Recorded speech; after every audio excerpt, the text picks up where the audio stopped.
दोस्तों, जमीन के बाद इंसानों का दूसरा घर मार्स है और सोलर सिस्टम के सबसे बड़े प्लेनेट जुपिटर के बाद हमें एक ऐसी दुनिया देखने को मिलती है जो अपने आप में कई सारे राजों को छुपाए बैठी है। अगर मैं आपसे पूछूं कि जमीन के बाद आपको सबसे ज्यादा कौन सा प्लेनेट अच्छा लगता है, तो आप में से ज्यादातर लोगों का जवाब सैटर्न होगा, जो सोलर सिस्टम का 6th प्लेनेट है और साइज के लिहाज से दूसरे नंबर पर आता है। इसका खूबसूरत रिंग इसे सोलर सिस्टम में एक अलग ही पहचान देता है और जब बचपन में हम सोलर सिस्टम का डायग्राम बनाते थे, तब से ही इसका इमेज हमारे दिमाग में फिट हो गया था। हम में से बहुत सारे लोग सैटर्न और इसके रिंग्स की सैर करने के ख्वाब देख रहे होंगे, लेकिन क्या आपने कभी सोचा है कि अगर आप सैटर्न की सैर करने के लिए जाएं, तो आपका एक्सपीरियंस कैसे होगा?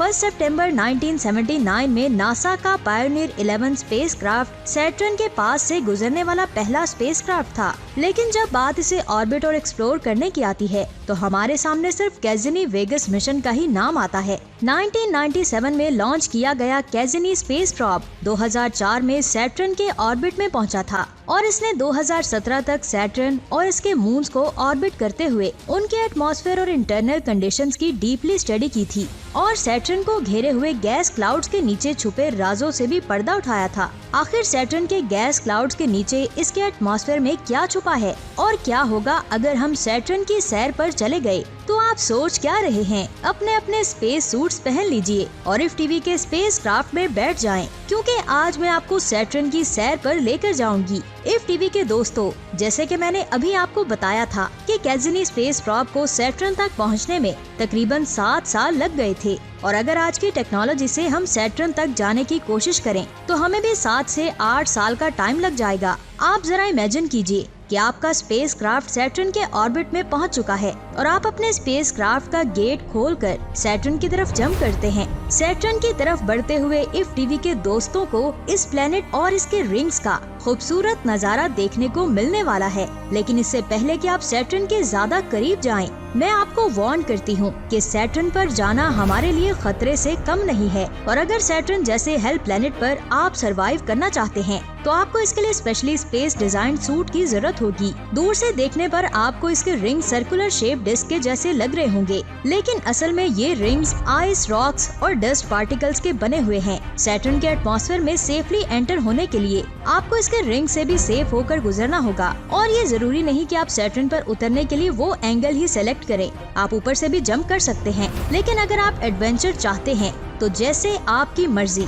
खैर, हम अपने सफर को आगे बढ़ाते हैं और हमें आगे लेकर जाने वाली फोर्स ग्रेविटी के बारे में बात करते हैं। आप अपने स्पेस क्राफ्ट से सैटर्न की तरफ ग्रेविटी की वजह से ही आगे बढ़ रहे हैं। ये जानकर आपको हैरानगी होगी कि सैटर्न के अब नॉर्मल साइज की वजह से इसकी ग्रेविटी हमारी जमीन से सिर्फ और सिर्फ 7% ही ज्यादा है। इसका मतलब ये हुआ कि जब आप इसकी तरफ बढ़ रहे होंगे, तो आपको जमीन और सैटर्न की ग्रेविटी में कोई खास फर्क देखने को नहीं मिलेगा। सैटर्न के एटमॉस्फेयर में एंटर होते ही सबसे पहले आपका सामना अमोनिया क्रिस्टल से बने सफेद चमकदार क्लाउड से होगा, जिनका टेम्परेचर -130 डिग्री सेल्सियस होगा। इन क्लाउड्स की डेंसिटी बहुत ज्यादा है और यहाँ पर आपको एक एटमॉस्फेयर का प्रेशर झेलना होगा, जो जमीन की सरफेस एटमॉस्फेरिक प्रेशर के बराबर होता है। अमोनिया क्रिस्टल के क्लाउड के बाद आप सैटर्न के एटमॉस्फेयर की दूसरी लेयर में एंटर हो जाएंगे। इस लेयर का कलर डार्क ब्राउन है और इसमें अमोनिया सल्फाइड और अमोनिया हाइड्रोसल्फाइड के बने क्लाउड्स मौजूद हैं। यहाँ का टेम्परेचर -100 डिग्री सेल्सियस होता है और यहाँ पर आपको जमीन की सरफेस के कंपैरिजन में करीब 3 गुना ज्यादा एटमॉस्फेरिक प्रेशर झेलना होगा। आप जैसे जैसे इस लेयर में नीचे की तरफ बढ़ते जाएंगे, आपके चारों तरफ अंधेरा छा जाएगा, जिसकी वजह से आपको कुछ भी नहीं दिखाई देगा। सैटर्न की गैसियस लेयर इतनी ज्यादा डेंस है कि सूरज से आने वाली लाइट भी इन्हें पार नहीं कर पाती। यहाँ पर आपको 18 किलोमीटर पर ऑवर की स्पीड वाली खतरनाक हवाओं का सामना करना पड़ेगा। कंपैरिजन करने के लिए 10 अप्रैल 1996 को ऑस्ट्रेलिया में आई साइक्लोन ओलिविया के दौरान विंड की स्पीड 408 किलोमीटर पर और रिकॉर्ड की गई थी और ये जमीन पर आज तक रिकॉर्ड की गई सबसे फास्टेस्ट विंड स्पीड है। 1800 किलोमीटर पर और की स्पीड में रहते हुए अगर आपने स्पेशली डिजाइन सूट नहीं पहना होगा, तो ये विंड स्पीड ही आपके टुकड़े टुकड़े कर सकती है। करीब 200 किलोमीटर तक फैली इस लेयर को पार करने के बाद आपको सैटर्न के एटमॉस्फेयर की अगली लेयर मिलेगी, जो कि वाटर आइस के क्लाउड की बनी हुई है। स्टैटिक इलेक्ट्रिसिटी की वजह से ये बादल आपको चमकते हुए दिखाई देंगे। अब अगर आपके पास स्पेशली डिजाइन सूट ना हुआ तो आपको शॉक भी लग सकते हैं। इस जगह तक आते आते एटमॉस्फेयर का टेम्परेचर जमीन की सरफेस प्रेशर से 10 गुना ज्यादा होने वाला है। इस लेयर को पार करने के बाद आप सैटर्न के एटमॉस्फेयर में तकरीबन 400 किलोमीटर अंदर जा चुके होंगे और तकरीबन 2 घंटे का सफर भी कर चुके होंगे। अब तक के सफर के बाद आप ये तो समझ ही गए होंगे कि सैटर्न बहुत ही अजीब प्लेनेट है, लेकिन जो इसके बाद लेयर आने वाली है उसमें आप कुछ और ही देखेंगे। अब तक जो टेम्परेचर -100 डिग्री सेल्सियस था वो अचानक से +100 डिग्री सेल्सियस को पार करने वाला है। एटमॉस्फेरिक प्रेशर इतना ज्यादा बढ़ने वाला है कि इस लेयर में हाइड्रोजन और हीलियम भी लिक्विड की शक्ल में होंगे। यहाँ तक आने के लिए आपके सूट में सुपर नेचुरल पावर्स तो जरूर होनी चाहिए। क्या आज से 50 साल के बाद हमारी टेक्नोलॉजी इतनी एडवांस हो पाएगी कि हम इस तरह का अनब्रेकेबल सूट बना सकें? आपको ऐसा लगेगा कि कोई आपको स्विमिंग पूल के अंदर खींच रहा है। इस तरह की कंडीशन में करीब 32,000 किलोमीटर का सफर करने के बाद आप एक ऐसे रीजन में एंटर हो जाएंगे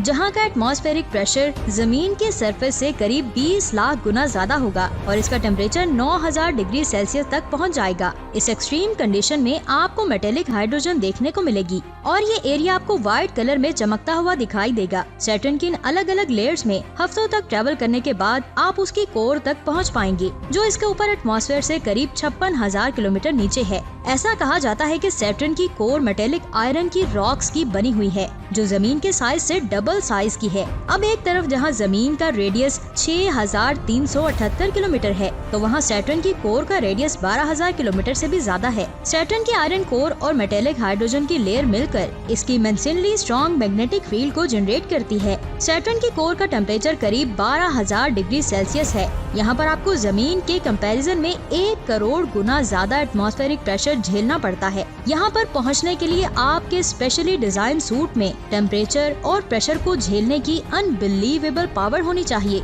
अगर आप इसके कोर तक पहुँचने में कामयाब हो जाते हैं तो इसके लिए आपको बहुत बहुत मुबारक हो, आपने ये सफर कंप्लीट कर लिया है। लेकिन इस टाइम आप जिस जगह पर पहुँच गए हैं वहाँ से वापस आना आपके लिए पॉसिबल नहीं है, क्योंकि ग्रेविटी के साथ ये सफर 1 मिनट के लिए पॉसिबल हो सकता था, लेकिन ग्रेविटी के अगेंस्ट जाकर सैटर्न के एटमॉस्फेयर से बाहर निकलना इम्पॉसिबल है। सैटर्न जैसे गैस जायंट्स आपको बाहर से देखने में जितने खूबसूरत लगते हैं वो अंदर से उतने ही खतरनाक और जानलेवा होते हैं। अभी तक हम जिस जर्नी का मजा ले रहे थे वो थ्योरेटिकल और साइंस फिक्शन पर मुनहसर थी। असल में हम ऐसा कुछ भी नहीं कर सकते। कोई भी इंसान हफ्तों तक बगैर खाए पिए जिंदा नहीं रह सकता और ना ही उसके साथ कोई रेस्टोरेंट जा सकता है। ये सब कुछ सुनने के बाद भी अगर आपका दिल सैटर्न की सैर करने के लिए मचल रहा है तो मैं आपको यही कहूँगी कि आप इसके किसी मून पर चले जाएं। सैटर्न के मून्स जैसे कि टाइटन, एनसेलेडस और यूरोपा पर जिंदगी के सबूत मिले हैं और ये सैटर्न की तरह बिल्कुल भी नहीं है। यहाँ से आपको सैटर्न के रिंग्स के साथ सेल्फीज लेने का भी मौका मिल जाएगा।